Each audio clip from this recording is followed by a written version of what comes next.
بسم اللہ الرحمن الرحیم۔ آج ہم نے یہ بتانا ہے کہ جو صدقہ فطر ہے، جسے عام زبان میں فطرانہ کہا جاتا ہے، اس کی معاشی اہمیت کیا ہے، اس کا اکنامک امپیکٹ کیا ہے، اس کا یقیناً سوشل امپیکٹ بھی ہے اور ریلیجس امپیکٹ بھی ہے۔ تو تھوڑی سی باتیں اس حوالے سے کرنا مناسب ہیں۔ یہ ذہن میں رہے کہ اس کا براہ راست قرآن مجید میں حکم نہیں آیا، یعنی قرآن مجید نے حکم نہیں دیا کہ آپ فطرانہ دیا کریں، لیکن جان کائنات حضرت محمد مصطفیٰ صلی اللہ علیہ وسلم نے فطرانہ ادا کرنے کا حکم دیا ہے۔ تو جو چیز حضور کہہ دیں وہ بھی ہم نے ماننی ہے، جو اللہ تعالیٰ فرما دیں وہ بھی ہم نے ماننی ہے۔ تو قرآن مجید میں اگر کوئی چیز آ جائے تو اسے ہم کہتے ہیں، یہ حکم آ جائے تو ہم کہتے ہیں یہ فرض ہے۔ تو اس کے بارے میں چونکہ حضور نبی اکرم صلی اللہ علیہ وسلم نے تاکید فرمائی ہے اور اس کو واجب قرار دیا ہے، تو فطرانہ گویا کہ ہمارے مسلمانوں کے نزدیک دینا بہت ضروری ہے، اور ہر صاحب نصاب پر فطرانہ ادا کرنا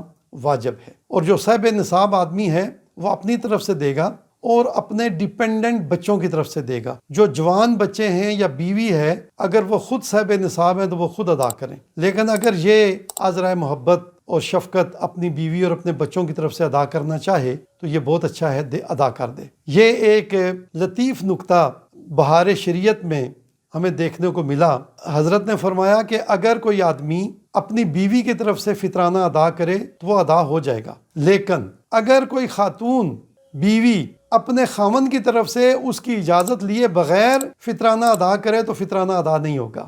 تو گویا دیکھیں، خواتین کو تو اسلام نے یہاں بھی پروٹیکٹ کیا ہے کہ ان کا خرچہ بھی بچایا ہے۔ تو ظاہر ہے خاتون جب اپنے خاوند سے اجازت لے گی کہ میں آپ کی جگہ سے فطرانہ دے دوں، تو وہ کہے گا نہیں یار میں خود ہی دے دیتا ہوں، کوئی بات نہیں۔ تو اسلام نے خواتین کو بہرحال پروٹیکٹ کیا۔ ہم اپنے اصل ٹاپک پہ آتے ہیں، فطرانہ۔ جان کائنات حضرت محمد مصطفیٰ صلی اللہ علیہ وسلم نے جو فطرانہ کی ادائیگی کا حکم دیا ہے وہ سماعت کریں۔ بخاری شریف میں اور مسلم شریف میں حضرت عبداللہ ابن عمر رضی اللہ تعالی عنہ سے مروی ہے کہ رسول اللہ صلی اللہ علیہ وسلم نے صدقہ فطر 1 صاع خرما یا جو غلام و آزاد اور مرد عورت چھوٹے اور بڑے مسلمانوں پر مقرر کی، اور یہ حکم فرمایا کہ نماز کو جانے سے پیشتر ادا کر دیں۔ گویا عید کے دن ہم نے جو عید پہ جانا ہوتا ہے عید کی نماز پڑھنے کے لیے، اس سے پہلے فطرانہ ادا کرنا ضروری ہے۔ اس کی حکمت کیا ہے؟ حکمت یہ ہے کہ جو مسلمان غریب ہیں، جو صاحب نصاب نہیں ہیں، جن کے پاس قوت لاجموت نہیں ہے، جن کے پاس عید کی خوشیاں منانے کے لیے وافر پیسے موجود نہیں ہیں، وہ بھی عید کی خوشیاں منا سکیں، وہ بھی عید کی خوشیوں میں شریک ہو سکیں۔ اس لیے ان تمام ضرورت مند اور غریب مسلمان بہن بھائیوں کو فطرانہ دینا چاہیے۔ سوال یہ پیدا ہوتا ہے کہ کس کو دیں؟ ویسے تو جہاں جہاں زکوٰۃ دی جا سکتی ہے وہاں فطرانہ دیا جا سکتا ہے، لیکن خاص طور پر جو اپنے غریب رشتہ دار ہیں ان کو فطرانہ دینا چاہیے، کیونکہ غریب رشتہ داروں کو دینے سے دوہرا ثواب ملتا ہے۔ ایک تو صدقہ فطر ادا کرنے کا، یا ویسے صدقہ جب آدمی دیتا ہے تو تب بھی صدقہ دینے کا ایک ثواب ملتا ہے، اور دوسرا صلہ رحمی کا ثواب ملتا ہے، کیونکہ رشتہ داروں کے حقوق ہے، صلہ رحمی ہے کرنی چاہیے، تو وہ اس کا ثواب بھی ملتا ہے۔ تو اس اعتبار سے اپنے رشتہ داروں کو دیں۔ اگر رشتہ داروں کو نہیں دے سکتے، یا رشتہ دار سارے امیر ہیں، کوئی غریب نہیں ہے یا دور ہیں، تو پھر آپ کسی اچھے مدرسے کو دیں، جس کے مدرسے کے متمم کے بارے میں آپ کو پتہ ہو کہ یہ اللہ اور اس کے رسول کے ساتھ مخلص ہے، یہ دین کو پھیلانا چاہتا ہے، یہ صحابہ کرام اور اہل بیت اطہار سے محبت کرنے والا ہے، غلامی کرنے والا ہے، اولیاء اللہ سے محبت کرنے والا ہے، اسلام کی سربلندی کے لیے وہ کوشاں رہتا ہے۔ اس قسم کے عالم دین کے مدرسے میں جا کر وہ فطرانہ دیں تو آپ کو پھر دوہرا ثواب ملے گا، ایک دینی تعلیم کے فروغ کا ثواب، اور دوسرا صدقہ فطر ادا کرنے کا ثواب۔ تو اس اعتبار سے فطرانہ ہمارا مشورہ یہ ہے کہ یہاں ہی ادا کیا جائے۔ اب سوال یہ پیدا ہوتا ہے کہ فطرانہ کتنا ادا کرنا ہے اور کیا کیا چیزیں ہیں جو بطور فطرانہ دی جا سکتی ہیں۔ میں نے ایک حضور صلی اللہ علیہ وسلم کی حدیث شریف آپ کو پیش کی، اور بہار شریعت میں سے ہی ایک اور حدیث شریف پیش کروں گا، لیکن میں یہ عرض کر دوں کہ بہار شریعت مسلمانوں کے لیے ایک بہت بڑی نعمت ہے۔ یہ آپ یوں سمجھ لیں کہ یہ ایک اسلامک انسائکلوپیڈیا ہے اردو میں۔ کسی بھی ٹاپک پہ، زکوٰۃ پہ، نکاح پہ، طلاق پہ، ہبہ پہ، صدقہ پہ، بے شمار جو ٹاپکس آپ سوچ سکتے ہیں، ان تمام پہ کمپریہنسو بک جو ہے وہ بہار شریعت ہے، اردو میں موجود ہے۔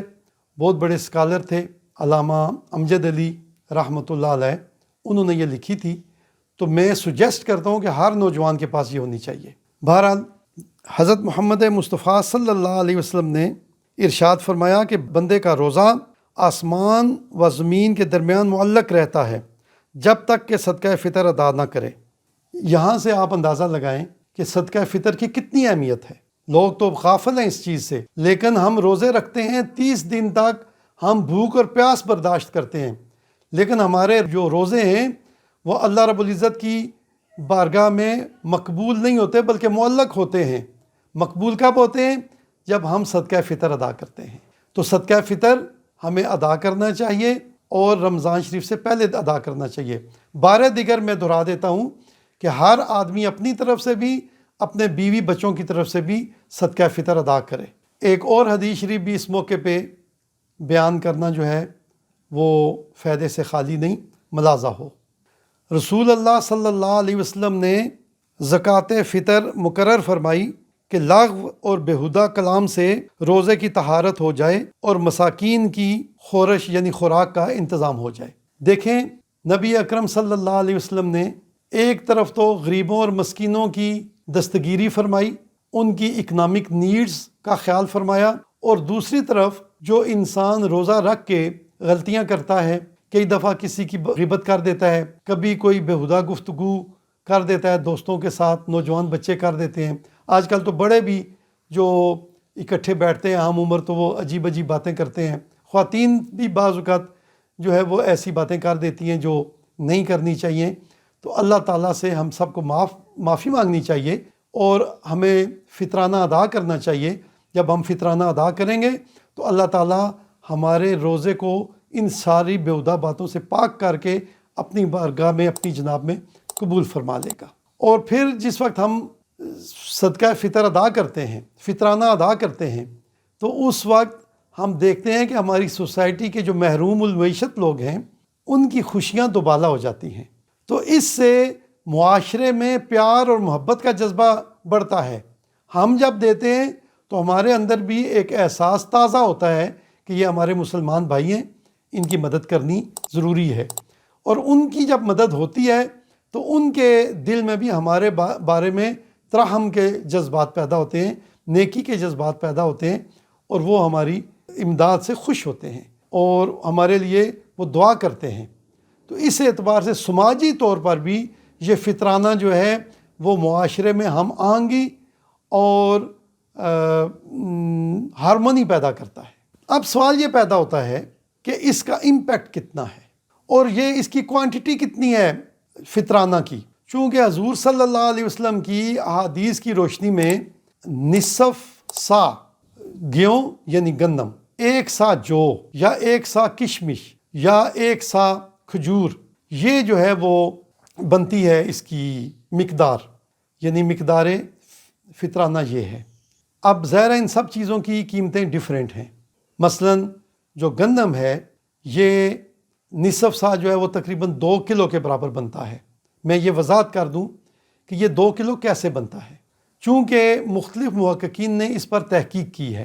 پرانے دور میں یہ سمجھا جاتا تھا کہ 1 سا جو ہے 351 تولے کا بنتا ہے، 351 تولے۔ تو ظاہر ہے جو لوگ 351 تولے یہ سمجھتے تھے تو وہ پھر نصف سا جو تھا وہ بن جاتا تھا 175.5 تولے، یعنی 175 تولہ اور آدھا تولہ۔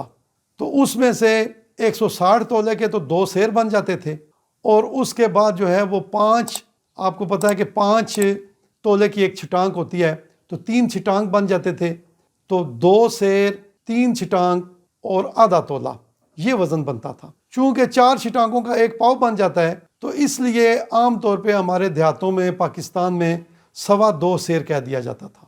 تو 2.25 سیر وہ ہمارے پرانے بزرگ 2.25 سیر گندم دیتے تھے۔ لیکن اعلیٰ حضرت فاضل بریلوی نے جو تحقیق فرمائی اس میں انہوں نے 2.25 سیر نہیں کہا، نہ ہی انہوں نے سا کو 351 تولے قرار دیا ہے، انہوں نے سا کو 351 روپے قرار دیا ہے، 351 روپے کا وزن۔ تو 351 روپے کا جو وزن ہے یہ بڑا ٹیکنیکل ہے، یہ عام محققین کو اور تھوڑے پڑھے ہوئے لوگوں کو یہ بات نہیں سمجھ آتی، لیکن وہ آدمی جو امام وقت تھا انہوں نے یہ تحقیق فرمائی کہ بھائی اس کا وزن جو ہے وہ 351 روپے کے برابر ہے۔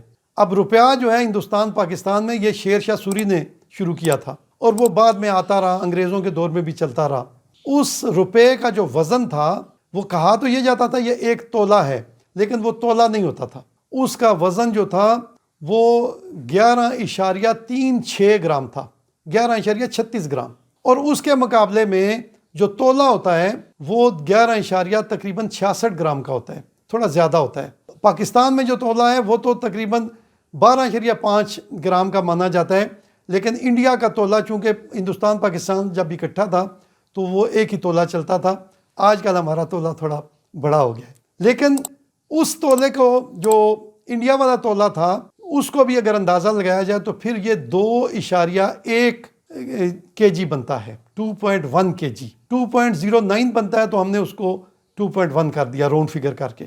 لیکن اگر 351 روپے کا جو ہے وہ 1 سا مانا جائے تو پھر اس کے بعد جو ہے ان سا، وہ جو سا ہے اس کا نصف سا گندم ہم دیں گے تو وہ جو ہے وہ پورے 2 کے جی بنتا ہے۔ وہ تقریباً 1 یا 2 گرام کم بنتا ہے ویسے، لیکن 1-2 گرام کی کوئی حیثیت نہیں ہے، 2 کلو پورا۔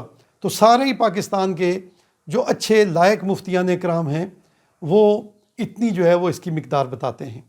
ہمارے مسلمان بھائی ہیں، مفتیان کرام ہیں، تو وہ یہاں پہ غلطی کھا گئے، انہوں نے گندم کی جو مقدار ہے وہ تھوڑی بتائی ہے، تو ظاہر ہے کہ تھوڑی مقدار اگر آپ دیں گے تو آپ کا فطرانہ ادا نہیں ہوگا، آپ کو کم از کم 2 کلو گندم یا اس کا آٹا دینا ہے۔ ایک بات تو یہ ہے۔ اب کتنے پیسے اس کے بنتے ہیں گندم کا؟ ظاہر ہے ہمارے علاقے میں جو ہے وہ 150 روپے کا کلو گندم کا آٹا ملتا ہے اسلام آباد کے دیہی علاقوں میں، تو ہم جو ہے وہ 2 کلو کے 300 روپیہ ادا کرتے ہیں، تو اس طرح ہمارا تو فطرانہ 300 روپیہ ہے۔ لیکن بعض شہری علاقوں میں 160 روپے کا کلو آٹا ملتا ہے، تو شہری علاقوں کے لوگ جو ہیں وہ 320 روپے کے حساب سے فطرانہ ادا کریں، اور بعض علاقوں میں ممکن ہے کراچی میں یا باقی علاقوں میں اس سے بھی زیادہ مہنگی ہو گندم، تو جہاں اس سے بھی زیادہ مہنگی ہو وہ اس حساب سے 2 کلو گندم کا آٹا جو آپ کھاتے ہیں وہ پیسے دے دیں۔ لیکن اگر جو امیر آدمی ہیں کیا وہ بھی 300 روپیہ دیں؟ ایک آدمی ہے ارب پتی تو وہ بھی 300 روپیہ دے؟ میرے خیال میں امیر لوگوں کو 300 روپیہ نہیں دینا چاہیے۔ جو آدمی ارب پتی ہیں، مثلا ایک آدمی ہے بینک کا، وہ چیف ایگزیکٹو ہے ایک بینک کا، 2 کروڑ اور 80 لاکھ روپیہ ماہانہ اس کی تنخواہ ہے، ہر مہینے وہ 2 کروڑ 80 لاکھ روپیہ اس کو ملتا ہے۔ اب وہ اگر 300 روپیہ فطرانہ دے گا تو یہ مزہ نہیں ہے۔ وہ کیا کرے؟ وہ اجوا کھجور دے۔ اجوا کھجور جو ہے وہ 3600 روپے کی کلو ہے، تو 4 کلو جو ہے وہ اجوا کھجور کی قیمت جو ہے جو بنتی ہے وہ دے دے۔ 4 کلو کی ہمارے حساب میں 14,400 روپیہ بنتی ہے، تو اس کو چاہیے کہ 14,400 روپیہ اپنی طرف سے بھی دے، 14,400 روپیہ بیوی اور بچوں کی طرف سے بھی اتنے پیسے دے۔ اور اگر کوئی کسی کا ڈیپینڈنٹ نوکر ہے، کئی ایسے نوکر ہوتے ہیں دیہاتوں میں مل جاتے ہیں، ہوتے ہیں جن کا گھر نہیں ہوتا، آسرا نہیں ہوتا، وہ کہتے ہیں صرف روٹی آپ مجھے دے دیا کریں، میں آپ کے گھر رہوں گا۔ ہے بھی وہ مسلمان، نماز روزہ بھی کرتا ہے، روٹی کھاتا ہے اور وہ آپ کے گھر رہتا ہے، تنخواہ کوئی نہیں لیتا، تو اس آدمی کی طرف سے فطرانہ دینا بھی اس کا جو بھائی بنا ہوا ہے جس نے اس کو اپنے گھر میں رکھا ہوا ہے وہ اس کو ادا کرے۔ اگر کسی افسر کے پاس بھی ایسے ہیں یا کسی بینک والے امیر آدمی کے پاس بھی ہیں تو اس کی طرف سے بھی پھر وہ اتنا ہی 14,400 دے۔ اگر اس سے تھوڑے کم کوئی آدمی جو ہمارے عام تاجر ہیں، گولڈ سمتھ ہیں، اس قسم کے یا ٹرانسپورٹرز ہیں، تو وہ کم دینا چاہتے ہیں تو کم وہ چلو کشمش دے دیں، کشمش 4 کلو دے دیں، تو وہ کوئی 6-7 ہزار روپیہ بنے گا، 6,400 بنے گا، تو چلو الحمدللہ۔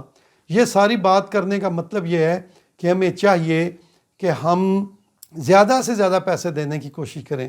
یہ جو 300 روپیہ یہ منیمم ہے، غریب لوگوں کے لیے جو بمشکل گزارا کرتے ہیں، سفید پوش ہیں، وہ ٹھیک ہے دے دیں، لیکن زیادہ پیسوں والے زیادہ دے دیں۔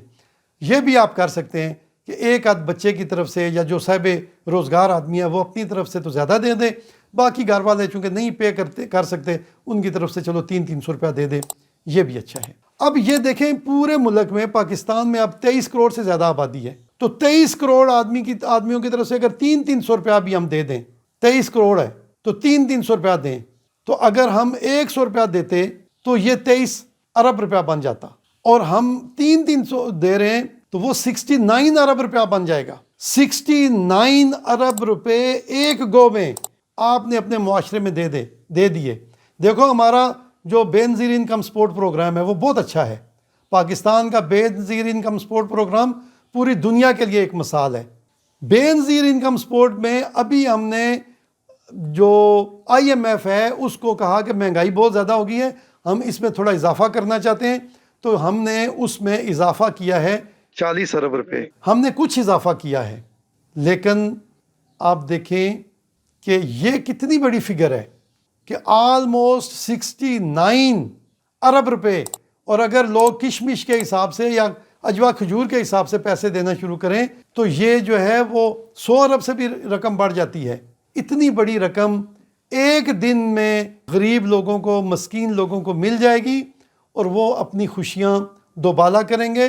اس سے سب سے پہلے یہ ہوگا کہ جو بیسک نیڈز کی چیزیں ہیں، آٹا ہے، دالیں ہیں، چینی ہے، ان کی ڈیمانڈ بڑھے گی۔ کپڑا ہے، سستا کپڑا جو غریب لوگ پہنتے ہیں اس کی ڈیمانڈ بڑھے گی، تو اس کی جب ڈیمانڈ بڑھے گی تو اس کے جو پروڈیوسرز ہیں وہ بھی انکریج ہوں گے اور ہماری اکنامک ایکٹیویٹی بڑھے گی، تو اس سے ہماری اکانومی گرو کرے گی۔ تو جو صدقہ فطر ہے یہ بنیادی طور پر انجن آف گروتھ کے طور پر بھی کام کرتا ہے۔ یہ عبادت ہے، لیکن اسلام نے جو مالی عبادات رکھی ہیں وہ اس انداز سے رکھی ہیں کہ اس سے نہ صرف غریبوں کو فائدہ ہو، اس سے پورے معاشرے کو فائدہ ہو، پوری معیشت کو فائدہ ہو، پروڈیوسرز کو بھی فائدہ ہو، تجارت کرنے والے لوگوں کو بھی فائدہ ہو۔ لہٰذا ہمیں چاہیے کہ آج ہی ہم اپنی طرف سے، اپنے بچوں کی طرف سے صدقہ فطر یعنی فطرانہ مستحقین تک پہنچا دیں۔ ہماری طرف سے دیا گیا فطرانہ اللہ کی بارگاہ میں مقبول ہوگا، ہمارے روزے قبول ہوں گے، ہمارے لیے بھی اللہ تعالیٰ رحمتیں اور برکتیں اس کی وجہ سے نازل فرمائے گا، ہماری سوسائٹی میں امن، ہم آہنگی اور ہارمنی پیدا ہوگی، اور ہماری تجارت، ہمارے بزنس، ہماری صنعت اور ہماری زراعت کو ترقی ملے گی۔ وما علیہ الا البلاغ المبین۔